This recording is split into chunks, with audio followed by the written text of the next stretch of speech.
You know, I got to tell you, Matt, we had a Dan Marino type Marx Brothers connection here in the NEC from 2003 to 2008. St. Francis had Anthony Doria at quarterback, Michael Caputo at one receiver, Luke Palco at another receiver. Did I say 2008? I meant 2006. Did I change the dates on you guys? It just seemed like you were here forever because you kept throwing the ball to them. It is so great to have you guys here on this special alumni segment of our program. Fellas, you have stayed with the NEC now as the offensive coordinator, newly appointed at Duquesne. So why don't you tell us about your progress from the playing field to here? And then, Michael, I want to hear the same from you, although you're not involved in football anymore. So obviously, like Paul said, a bulk of my career has been in the Northeast Conference. So 4 years as a player. After that, I was fortunate enough to play in the Arena League for a while. After that, decided to get into the coaching end. Did a 2-year grad assistant job at Akron, and then from there went to Duquesne, and I've been here for my 6th season now. So this will be 10 total years in the Northeast Conference. And the numbers were prolific, by the way. As I get out my calculator, look at this: 8,500 passing yards, 60 touchdown throws. Nearly 250 catches by this guy over here. Michael, get the people updated on what you've been doing. Well, me, I'm working back in Pittsburgh at a casino, but I still love to follow football. I mean, he's still my best friend to this day. Was in his wedding a couple years ago. We talk every week, so I follow the Northeast Conference still pretty closely with Banff, and as being an alumni at St. Francis, I still follow their program very closely. And to see the growth, we started back in 2003 with a couple of schools that are no longer here. They got to move up. Yeah. And to see the growth that's taken place in 10, 12, 13 years is really unreal, to see teams that actually have a chance to make a run in the playoffs now. Well, of course, we got the automatic bid, which was really a big key. Yes. But you know, you guys, with your passing prowess and what you guys did by putting your school on the map, you got to be incredibly proud of how things have developed with the Red Flash, even though you're now with Duquesne. Yeah, absolutely. I think that, back when we came around, it was kind of a smash mouth football, grinded out kind of league, and real old fashioned. We were getting into 3, 4, 5 wide receiver sets and kind of flipping the league by storm, at that time. And obviously now it's developed, and you see the spread offenses, and 3 or 4 and 5 wide receiver sets are more a common thing now, especially. We do a lot of that stuff at Duquesne. Yeah, you guys were like the Elvis Presley of the NEC football programs, the way you guys were shaking the legs. Tell me about your relationship with Luke, if you can, Michael, because you were the guys at the end of all those passes. Right. Me and Luke, we're pretty close. I still talk to him a little bit. We were kind of different players a little bit. Luke, he was first guy in, last guy to leave. I was more, come on, Amp, let's just go have fun and throw it around, I knew him before we got to college. That's why we had that kind of relationship. Let's just go throw it around, and have some fun. But Luke's now working with the Arizona Cardinals. I'm still pretty close with him, text here and there.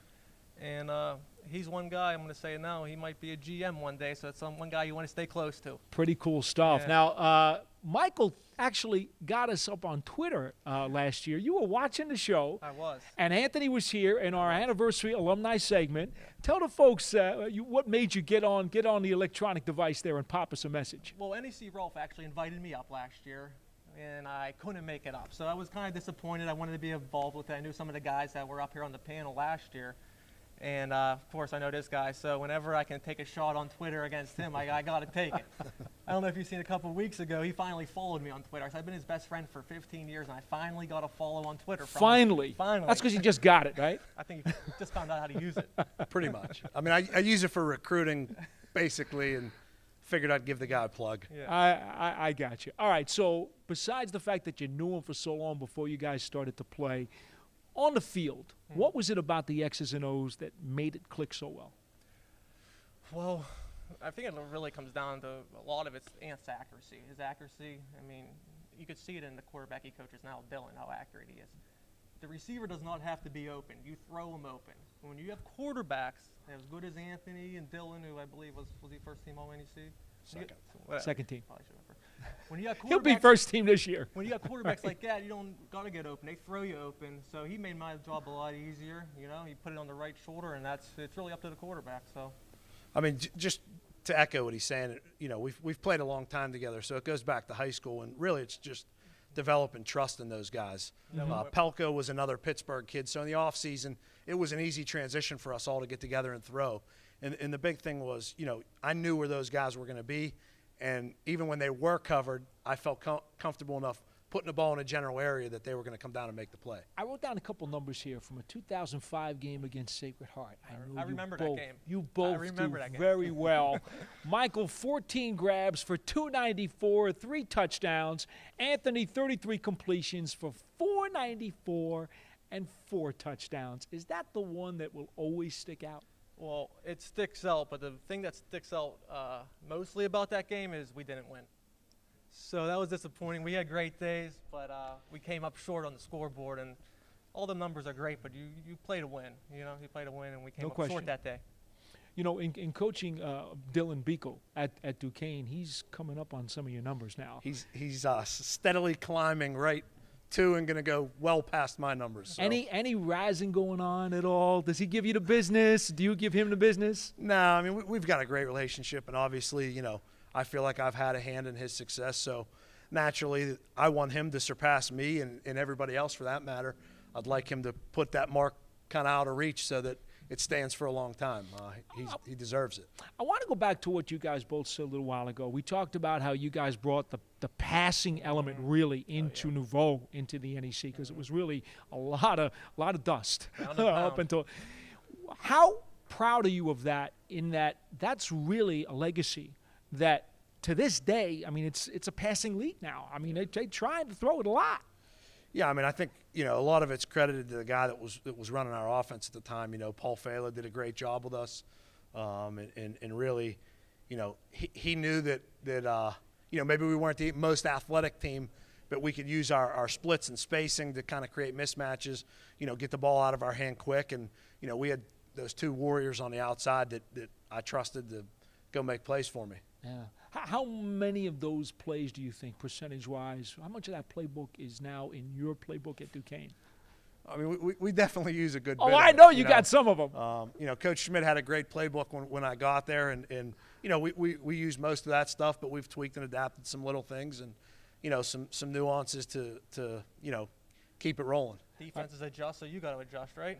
He's shaking his head, though. When you watch them, you recognize some of that stuff. Plays. I come down on the sidelines and everything, and I'm calling the plays out. So a lot of the passing game, I would say, is pretty similar to what we ran. Yeah. He'll see a wide receiver split and know what's coming. Yeah. I mean, just by the split, surprised. he knows what's coming. So now, when you guys get together now, do you talk more about old times, about those days when you played, or is it moved on beyond that and you talk about what's happening now? About what's happening now, mainly. Yeah, I mean, you know? both of us have kids now and families, so it's, you know, a lot of the times that we're spending together, we're chasing kids around or you know, sharing some old memories, but most of it's, you know, our kids and our family. Yeah. Prolific members of the Red Flash and the NEC record books. Now, guys, I'm going to surprise you a little bit. You're going to throw one more pass to this guy. Oh, God. Yep. Hope I can catch. So he is. They told you to get loose out there. One more completion from Anthony Doria to Michael Caputo right here on NEC Social Media Day. There you go. The stats continue to roll. We'll be back right after this.